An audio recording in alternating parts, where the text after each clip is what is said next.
फैसला जनप्रतिनिधिको election express ठाउँको ठाउँ लाइभ खबर अद्यावधिक।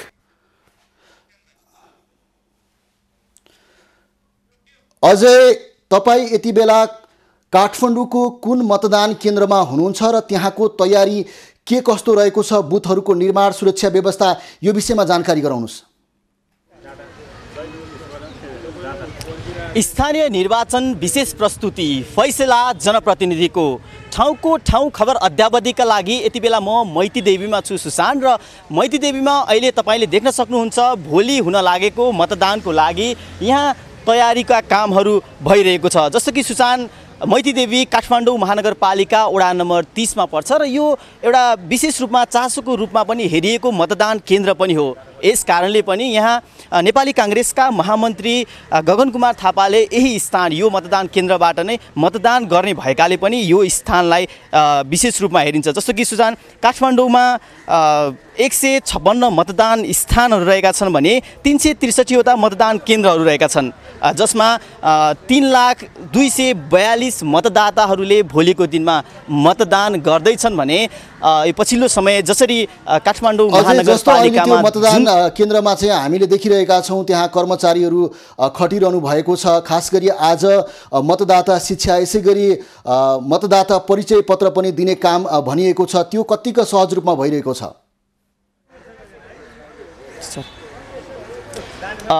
पक्कै पनि सुशान्त, मतदाताहरूलाई मतदाता परिचय पत्रका साथसाथै आज यो मतदान केन्द्रको सम्पूर्ण तयारीका कामहरू भइरहेको अवस्था छ र यसैबीच यस मयूरकुण्ड मतदान केन्द्र हो यो, र यहाँ 2वटा मतदान केन्द्र रहेको छ र यसको तयारी कसरी भइरहेको छ, यसलाई कसरी व्यवस्थापन गरिरहनु भएको छ, जसरी यो चासोको रूपमा हेरिएको छ यो मतदान केन्द्रलाई, यसले गर्दा पनि यो विशेष चासोको रूपमा हेरिएकाले यसको व्यवस्थापन कसरी भइरहेको छ, यसको विषयमा थप जानकारी यहाँका मतदान अधिकृत प्रेम प्रसाद भट्टराईबाट हामी लिन गइरहेका छौँ। सुशान्त, हजुर नमस्कार। नमस्कार। जस्तो कि मैले पृष्ठभूमिमा जोडेँ, यो अलिकति संवेदनशील भनौँ या चासोको केन्द्र पनि हो, यो कसरी व्यवस्थापन गरिरहनु भएको छ? होइन, हामीलाई चाहिँ त्यस्तो संवेदनशील जस्तै चाहिँ लाग्दैन। यहाँ आएर हामीले यहाँको लोकल के अरे समाजलाई हेऱ्यौँ, वडामा गयौँ, राजनीतिक कार्यकर्ताहरूलाई के अरे सम्बन्ध गऱ्यौँ, सर्वदलीय बैठक राख्यौँ, सबै कुरा गर्दाखेरि मलाई चाहिँ त्यस्तो संवेदनशील जस्तो लाग्दैन। सहज ढङ्गले यहाँबाट सहयोग पनि भइरहेछ। अब भोलि पानी पर्ने भन्ने किसिमको आकलन पनि गरिएको छ, त्यसलाई मध्यनजर गरेर कसरी व्यवस्थापन कसरी मिलाइरहनु भएको छ? हामीले चाहिँ यहाँ 4वटा पाल पानी पर्छ भनेरै पानी नचुहुने खालका वाटरप्रुफ 4वटा पालहरू राखेका छौँ र मतदाताहरू चाहिँ निर्धक्क भएर यहाँ नभिजिकन सकेसम्म मतदान गर्न सक्ने व्यवस्था। समस्या के पनि हुन्छ भने वृद्ध र अपाङ्गहरूलाई अलिकति विशेष हामीले ध्यान दिनुपर्ने हुन्छ, त्यसको व्यवस्थापनको पाटो नै हेरिएको छ के छ? त्यसको व्यवस्थापन जो ज्येष्ठ नागरिक हुनुहुन्छ, अशक्त हुनुहुन्छ, व्हील चेयरमा हुनुहुन्छ जो, अनि अर्काले समाति दिएर हिँड्नुपर्ने उमेरको हुनुहुन्छ भने त्यस्तो उम्मेदवारलाई चाहिँ हामीले प्राथमिकता दिएर लाइन बस्नु नपर्ने व्यवस्था चाहिँ गर्नेछौँ। धन्यवाद। अझै जस्तो अब यो निर्वाचन केन्द्रमा तपाईँले भनिसक्नु भएको छ कि त्यहाँ नेपाली कांग्रेसका महामन्त्री गगन थापाले पनि मतदान गर्दै हुनुहुन्छ। महामन्त्री गगन थापाको अलावा विपक्षी पार्टीबाट पनि अरू कुनै प्रभावशाली नेताहरूले त्यहाँ मतदान गर्ने कुनै योजना कार्यक्रम छ कि छैन, यो विषयमा पनि जानकारी गराउनुहोस्। जस्तो कि सुशान्त, यो मतदान केन्द्रमा 2वटा मतदान केन्द्र छुट्याइएको छ, क र ख, मयूरकुण्ड मतदान केन्द्र क र ख भनेर यसलाई छुट्याइएको छ भने अहिलेसम्म हामीले पाएको जानकारी अनुसार नेपाली कांग्रेसका महामन्त्री गगन कुमार थापाले यही मतदान केन्द्रबाट मतदान गर्दै हुनुहुन्छ भने जस्तो कि यो मतदान केन्द्रमा भोलिका दिन 1682 मतदाताहरूले मतदान आफ्नो मत जाहेर गर्दैछन्। जस्तो कि पक्कै पनि तपाईँले अघि जोड्नुभयो, काठमाडौँ महानगरपालिकाभित्र 32वटा वडा रहेका छन् र 32वटा वडा मध्येमा पनि यहाँ नेपाली राजनीति जगतका र विभिन्न क्षेत्रका जो चर्चित व्यक्तित्वहरू हुनुहुन्छ उहाँहरूले काठमाडौँ महानगरपालिकाको 32वटा वडामध्ये विभिन्न स्थानमा मतदान गर्दै हुनुहुन्छ भने जस्तो कि अहिले हामी रहेको यो काठमाडौँ महानगरपालिकाको वडा नम्बर 30 मा छौँ हामी, र वडा नम्बर 30 मा पक्कै पनि नेपाली कांग्रेसका महामन्त्री गगन कुमार थापाले मतदान गर्दै हुनुहुन्छ र यो पक्कै पनि भोलिका दिनमा चासोको विषय हुन सक्छ। सुशान्त,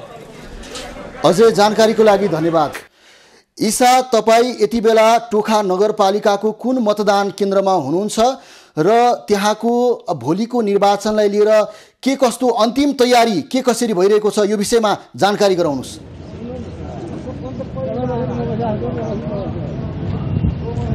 स्थानीय निर्वाचनको विशेष प्रस्तुति फैसला जनप्रतिनिधिको ठाउँको ठाउँ खबर अद्यावधिका लागि यति बेला हामी टोखा नगरपालिकाको मनोहर तीर्थ वडा नम्बर 11 मा छौँ सुसन र निर्वाचनको आज अन्तिम दिन रहेको छ र त्यो अन्तिम दिन भएकाले आज धेरै कामहरू तीव्र रूपमा गरिरहेको अवस्था छ। यहाँ प्राप्त गरेको जानकारी अनुसार कामहरूलाई तीव्र पारिएको छ, मतपेटिकाहरू राख्ने काम भइरहेको छ र गोप्य मत गर्ने ठाउँ पनि यहाँ तयार गरिसकिएको अवस्था छ। ईसा, जस्तो अब तपाईँ रहनु भएको मतदान केन्द्रमा चाहिँ भोलि कुन कुन प्रभावशाली नेताहरूले कहाँ कसरी मतदान गर्दै हुनुहुन्छ यो विषयमा पनि जानकारी गराउनुहोस्।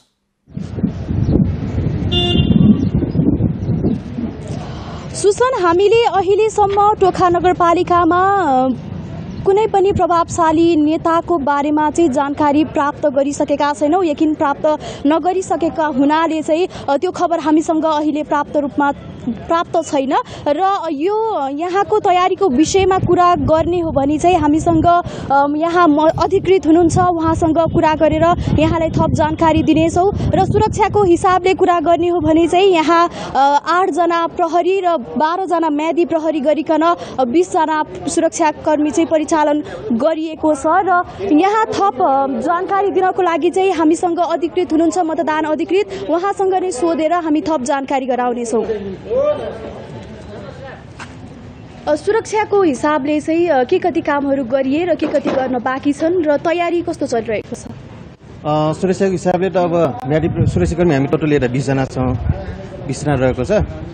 अनि सुरक्षाको हिसाबले उहाँहरूको लागि बस्ने ठाउँ यो भयो अनि सुरक्षाले ठिक छ। हामीलाई त तयारी के कति गरियो र के कति गर्न बाँकी छ अबको दिनहरूमा? अब चाहिँ मतपत्रको चाहिँ हामीले त्यसको संवेदनशील भएकोले चाहिँ त्यसलाई हामीले हिजो हामीले महाराजगञ्जको ब्रिट कार्यालयमा चाहिँ राखेका छौँ। त्यो आज बेलुकी र भोलि हामी ल्याउनेछौँ। अरू निर्वाचन सामग्री हामी ल्याएर सुरक्षित ठाउँमा हामी उहाँले जिम्मा दिइसकेका छौँ। हजुर, अब वृद्ध अशक्त आउनुभयो भने निर्वाचन आयोगले तोकेअनुसार अपाङ्ग मैत्री मतदान स्थल हुनुपर्छ भनेर भनेको छ। तपाईँहरूले त्यो अपाङ्ग मैत्री बनाउनको लागि चाहिँ के कति कामहरू गर्नुभएको छ, कस्तो गर्नुभएको छ? हामीहरूले चाहिँ अब सर्वदलीय बैठक गर्दाखेरि अब अपाङ्गहरू अशक्तहरू आएको खण्डमा चाहिँ उहाँहरू यहाँबाट आउनुहुन्छ भित्र, जुन उहाँलाई एकदम फर्स्ट प्रायोरिटी दिइनेछ। अनि उहाँ अरूहरूको लागि चाहिँ यताबाट बाहिर जाने भर्याङ भयो, तर उहाँको लागि अशक्तहरूलाई चाहिँ यहीँबाट बाहिर जाने व्यवस्था गरेका छौँ र उहाँहरू चाहिँ लाइन बस्नु नपर्ने गरी त्यो निर्वाचन हामीले चाहिँ व्यवस्था गरेका छौँ। हजुरलाई धन्यवाद। हजुर, धन्यवाद।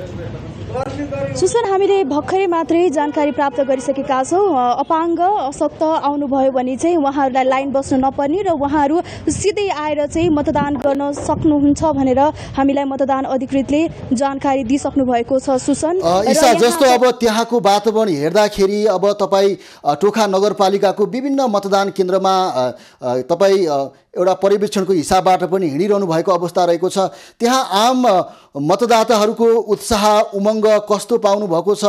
स्वच्छ, निष्पक्ष र भयरहित वातावरणमा निर्वाचनमा मत हाल्न पाउने जुन अधिकार हो त्यसमा निर्धक्क तरिकाबाट मतदाता बुथसम्म जाने वातावरण कतिको बनेको छ?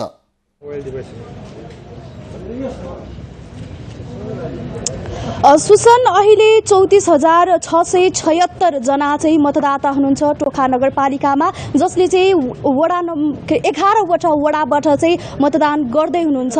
र हामीले यहाँ विभिन्न मतदान स्थलमा गएर हेर्दाखेरि चाहिँ सबै ठाउँमा एकदम सुरक्षित हिसाबले चाहिँ मतदान स्थल तयार गरिँदैछ र यहाँका मतदाताहरूको राय बुझ्दाखेरि चाहिँ उहाँहरू एकदमै उत्साहित हुनुहुन्छ मतदान गर्नको लागि र सुरक्षित तवरमा नै मतदान गर्नुहुन्छ।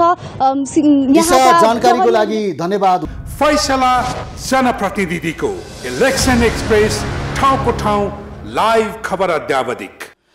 शीतल, तपाईँ यति बेला ललितपुरको कुन मतदान केन्द्रमा हुनुहुन्छ र निर्वाचनलाई स्वच्छ, निष्पक्ष र भयरहित वातावरणमा सम्पन्न गराउनको लागि त्यहाँको सरोकार पक्षले के कस्तो तयारी गरेको छ जानकारी गराउनुहोस्।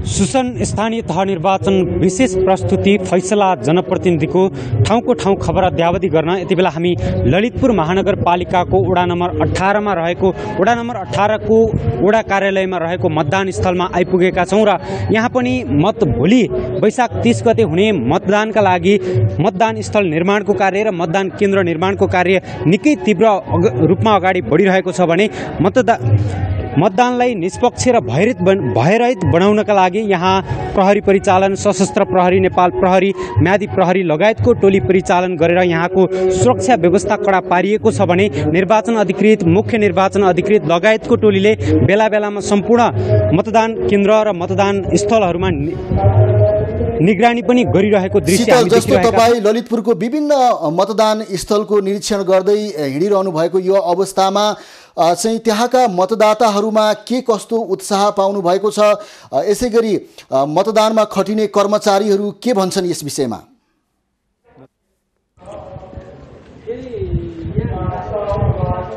पक्कै पनि सुसन ललितपुर महानगरपालिकामा 1,22,890 मतदाता रहेको यो ललितपुर महानगरपालिकामा 52वटा मतदान स्थल रहेका छन् भने 137वटा मतदान केन्द्र रहेका छन्। यसरी हामी विभिन्न मतदान स्थल र मतदान केन्द्रहरूको निरीक्षण र त्यहाँको खबर सम्प्रेषण गरिरहँदा र त्यहाँ उपस्थित भएका मतदाताहरूको भावना बुझिरहँदाखेरि उनीहरूले यो स्थानीय तहको निर्वाचनमा आफ्नो मताधिकार प्रयोग गर्न पाउँदा र स्वच्छ र निष्पक्ष रूपमा आफ्नो मताधिकार प्रयोग गर्न पाउँदा निकै हर्षित भएको र म आफ्नो मत हाल्नका लागि उत्साहित भएको भनेर पनि प्रतिक्रिया दिइरहेको अवस्था छ। अब 2074 को निर्वाचन पनि भइसकेको यो बीचमा चाहिँ अहिले विगतको निर्वाचन र अहिलेको निर्वाचनको व्यवस्थापन हेर्दाखेरि चाहिँ के फरक पाउनु भएको छ?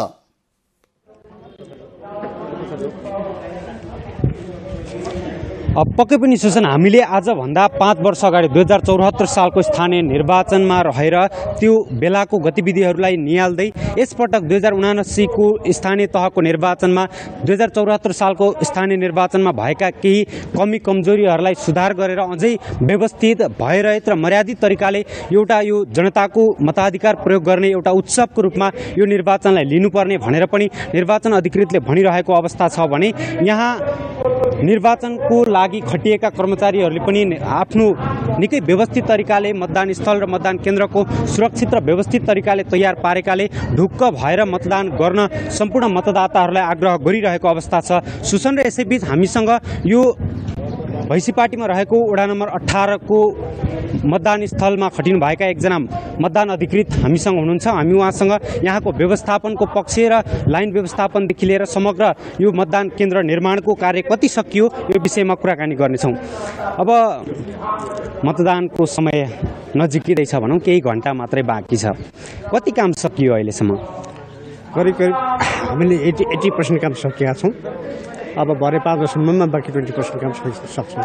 यो मतदान स्थलमा 4वटा मतदान केन्द्रहरू रहेका छन्। त्यो मतदान केन्द्रमा लाइन व्यवस्थापनको कार्य कसरी अगाडि बढिरहेको छ? 4वटा मतदान केन्द्रमा कति मतदाताले मत खसाल्न पाउँछन् यहाँबाट? यहाँ चाहिँ जम्मा 3300 समथिङ मतदाताहरू हुनुहुन्छ। त्यसमा हामी क, ख, ग र घ 4वटा मतदान केन्द्रहरू छ। क देखिहाल्नुभयो, त्यहाँ यो क हो, यो ख हो, यो ग हो र यो घ हो। र यसमा हामी लाइन सिस्टम, महिलालाई बेग्लै लाइन, पुरुषलाई बेग्लै लाइन छ र अपाङ्ग, अशक्त, वृद्ध, गर्भवती महिलाहरूको लागि विश्रामको लागि हामीले चाहिँ एउटा चाहिँ डेस्क बेन्च राखेका छौँ र एकदम सबै उत्साहित रूपमा चाहिँ आउनुभएको छ। अब निर्वाचनमा अर्को महत्त्वपूर्ण कुरा सुरक्षाको कुरा पनि हो र सुरक्षाको व्यवस्थापन पनि अब निर्वाचनमा खटिएकै र मतदान अधिकृत भएकै कारणले केही हिसाबले तपाईँको पनि त्यो जिम्मेवारी रहन्छ। सुरक्षाको व्यवस्थापन र मतदातालाई ढुक्क भएर आफ्नो मताधिकार प्रयोग गर्न आउने व्यवस्था चाहिँ कसरी गरिएको छ? यहाँ इन्फेसापको कमानमा 19 जना जति सुरक्षाकर्मीहरू म्यादी र जनपद खटिनु भएको छ। पछि विशेष केही भयो भने सपोर्टमा सशस्त्र प्रहरी, गोपन व्यवस्था छ अथवा हामीले यहाँ मतदान अधिकारी चाहेको बेला आवश्यकता परेको बेला 10 दिनभित्र सुरक्षाकर्मी आउने व्यवस्था उहाँहरूले मिलाउनु भएको छ। त्यसले गर्दा यहाँ कुनै किसिमको बाधा व्यवधान हुने अवस्था छैन र राजनीतिक दल उम्मेदवारका प्रतिनिधिहरूले पनि असाध्य सहयोग गर्नुभएको छ र हामीले अस्तिको 27 गतेको दिन सर्वदलीय बैठक राखेर 12-15वटा विषय एजेन्डामा निर्णय गरेका छौँ। हुनसक्ने विवाद के हुन सक्छ, त्यसको समाधान कसरी गर्न सकिन्छ र प्रतिनिधिहरू कति बजे खटाउने, को खटाउने उहाँहरूले लिस्ट पनि दिइसक्नु भएको छ। उहाँहरूलाई हामीले परिचय पत्र पनि बनाइसकेका छौँ। व्यवस्थित तरिकाले यो मतदान प्रक्रिया अगाडि बढाउनका लागि सम्पूर्ण काम लगभग सकिसकेको छ र मतदान केन्द्र र मतदान स्थल निर्माणको कार्य पनि 80% सकिसक्यो होइन? सकिसकेको छ। तपाईँ आफै हेरिराख्नु भएको छ होइन? सबै खटिराखेका छौँ। आजसम्म हामी चाहिँ नि मतदानका लागि आवश्यक पर्ने सामग्रीहरू जस्तै मतपेटिका र मतपत्र अब आइसकेको पनि होला, किनकि ललितपुर महानगरपालिकाको मुख्य केन्द्रमा रहेको यो मतदान स्थल हो र यहाँ अब त्यसको व्यवस्थापन मतपेटिका राख्ने काम चाहिँ कति बजेबाट सुरु हुन्छ? त्यो चाहिँ भोलि हामी 6 बजे बिहान 6 बजे, बिहान 7 बजेबाट मतदान सुरु छ। 6 बजे हामी त्यो मतपेटिका सबै जनप्रतिनिधिहरूको रोभरमा बाकस खोलेर अनि फेरि उहाँहरूकै रोभरमा सिलबन्दी गरेर मुचुल्का बनाएर हस्, धन्यवाद यहाँलाई। फैसला जनप्रतिनिधिको इलेक्सन एक्सप्रेस ठाउँको ठाउँ लाइभ खबर अद्यावधिक। सङ्गीता, तपाईँ यति बेला भक्तपुरको कुन मतदान केन्द्रमा रहनु भएको छ र त्यहाँको माहौल के छ, तयारी, यो विषयमा अलिकति जानकारी गराउनुहोस्। सुसन, स्थानीय तह निर्वाचन विशेष प्रस्तुति फैसला जनप्रतिनिधिको ठाउँको ठाउँ खबर अद्यावधिकै क्रममा यति बेला हामी भक्तपुरको सूर्य विनायक नगरपालिका निर्वाचन अधिकृतको कार्यालयमा छौँ र यहाँ भक्तपुर नगरपालिकामा जुन भक्तपुरको सूर्य विनायक नगरपालिकामा 10 वडा रहेको यस ठाउँमा यहाँका विभिन्न 23 मतदान स्थल रहेका छन् भने 58वटा मतदान केन्द्र रहेका छन् र यहाँबाट यहाँको व्यवस्थापन भन्नुपर्दा यहाँ सबै कुराको व्यवस्थापन भइसकेको छ। यहाँ जुन मतदाताहरूलाई कसरी व्यवस्थापन गर्ने भन्ने कुरा सबै व्यवस्थापन भइसकेको हामीले जानकारी प्राप्त गरेका छौँ र यहाँ मतपेटिकादेखि लिएर भोलि जुन मतदानको दिनमा चाहिने सबै सामग्रीहरू पनि मतदान स्थलमा केन्द्रहरूमा पुगिसकेको हामीले जानकारी पाएका छौँ र यहाँ जुन सूर्य विनायक नगरपालिकामा 47,367 र थप नयाँ 8,908 जना मतदाताहरूले 10वटा वडाभित्रबाट जुन 23 मतदान स्थल र 58वटा मतदान केन्द्रबाट मतदान गर्दैछन् भोलि र यसै विषयमा यहाँको व्यवस्थापन कस्तो छ यसै विषयमा हामी विस्तृत जानकारी लिँदैछौँ र जुन यहाँ भक्तपुरको सूर्य विनायक नगरपालिका निर्वाचन अधिकृतको कार्यालयका निर्वाचन अधिकृत सरिता कुमारी खतिवडा हामीसँग हुनुहुन्छ। कस्तो भइरहेको छ व्यवस्थापन? जुन अब धेरै समय छैन, भोलि मात्र मतदान हुँदैछ, के छ यहाँको व्यवस्थापन, कसरी अगाडि बढाइरहनु भएको छ? अघि नै यहाँले भनिसक्नु भएको छ, हाम्रो यो सूर्य विनायक नगरपालिका अन्तर्गत 10वटा वडा छ, जसमा चाहिँ 23वटा मतदान स्थल र 58वटा मतदान केन्द्र छ र हाम्रो मतदान अधिकृत लगायत सम्पूर्ण कर्मचारीहरू मतदान केन्द्रमा पुगिसक्नु भएको छ र मतदान केन्द्रहरूमा सामग्रीसहित मतपत्रसहित पुगिसक्नु भएको अवस्था छ र उहाँहरूले आज करिब सबै मतदान केन्द्रहरू निर्माण गरेर भ्याइसक्नु भएको छ र हाम्रो जानकारीमा पनि आइसकेको छ। हामी नियमित रूपमा अनुगमन पनि गरिरहेका छौँ र भोलि बिहान 7 बजेदेखि बेलुका 5 बजेसम्म मतदान गर्नको लागि करिब अन्तिम चरणमा उहाँहरू तयारी अवस्थामा हुनुहुन्छ। जस्तै यहाँ जुन अपाङ्गता भएका व्यक्तिहरू, ज्येष्ठ नागरिक, गर्भवती महिलाहरूको लागि मतदान गर्ने व्यवस्थापन कस्तो छ? सकेसम्म त यदि अपाङ्गता भएका व्यक्तिहरूले अपाङ्गता मैत्री सवारी साधनहरूको पास लिन चाहनुभयो भने हामी यहाँबाट वितरण गरेका छौँ र केन्द्रमा हामीले अपाङ्गता भएका व्यक्तिहरूलाई चाहिँ सहज हुने किसिमले व्यवस्थापन गर्नु होइन भने स्थानीय जनताको सहयोग अथवा त्यहाँ कर्मचारीहरूको सहयोगबाट नै मतदान गर्ने व्यवस्था मिलाउनु भन्ने किसिमले हामीले भनेका छौँ। उहाँहरूले त्यही हिसाबले व्यवस्थापन गर्नुभएको छ। जस्तै कस्ता कस्ता व्यक्तिहरूले मतदान गर्न पाउने व्यवस्था के छ त्यस्तो? विशेष गरेर हाम्रो अन्तिम मतदाता नावलीमा नामावली भएका व्यक्तिहरूले मात्र मतदान गर्न पाउनुहुन्छ। जुन अशक्त व्यक्तिहरूको लागि व्हील चेयरमा जान सक्ने त्यस्तो व्यवस्थापन के छ मतदान केन्द्रहरूमा? विशेष गरेर मतदान केन्द्रहरू हेर्दाखेरि कतिपय मतदान केन्द्रहरूमा चाहिँ सहजै किसिमले व्हीलचेयरका व्यक्तिहरू पनि पुग्न सक्ने अवस्था छ भने कतिपय मतदान केन्द्रहरू चाहिँ अलिकति भिरालो स्थानमा भएको र स्टेप भएको हुनाले हामीले व्हीलचेयरमा नै लिएर गएर मतदान गराउन सक्ने अवस्था त छैन। त्यस्तो अवस्थामा चाहिँ अन्यको सहयोग लिएर चाहिँ हामीले बुथसम्म लानुपर्ने अवस्था सिर्जना भएको छ। हुन्छ, धन्यवाद। धन्यवाद।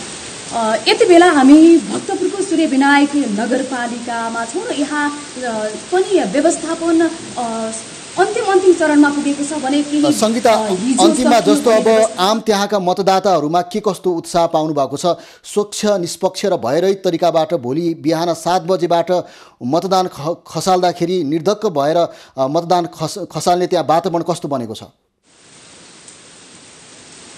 एकदमै हामीले जानकारी पाए अनुसार यहाँका मतदाताहरूमा जुन भोलि मतदान गर्ने पर्खाइमा रहेको हामीले जानकारी पाएका छौँ र अहिले संगीता जानकारीको लागि धन्यवाद।